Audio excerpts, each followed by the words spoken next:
భారతదేశానికి సంబంధించినటువంటి కేంద్ర బడ్జెట్ ని మన ఆడపడుచు నిర్మలా సీతారామన్ గారు 8వసారి ప్రవేశపెట్టడం జరిగింది. ఒక మహిళగా అటువంటి అరుదైన గౌరవం దక్కించుకున్నటువంటి నిర్మలా సీతారామన్ గారికి తెలుగు ప్రజలందరి తరపున కూడా హృదయపూర్వకమైనటువంటి అభినందనలు తెలియజేస్తున్నాం. ఒక చరిత్రాత్మకమైనటువంటి బడ్జెట్ ఇది, ప్రజా బడ్జెట్ ఇది.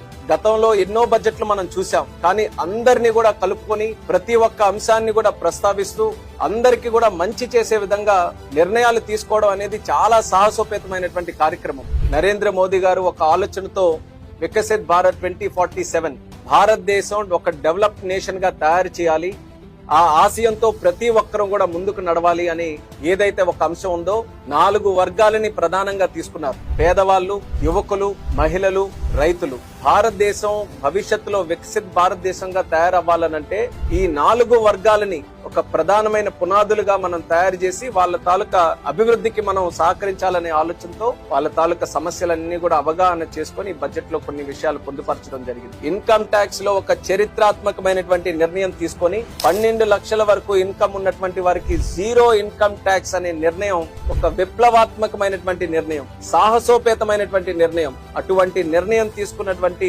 నిర్మలా సీతారామన్ గారికి, దానికి గైడెన్స్ ఇచ్చినటువంటి ప్రధానమంత్రి నరేంద్ర మోదీ గారికి భారతీయులందరి తరపున కూడా నా హృదయపూర్వకమైనటువంటి ధన్యవాదాలు తెలియజేసుకుంటున్నాను.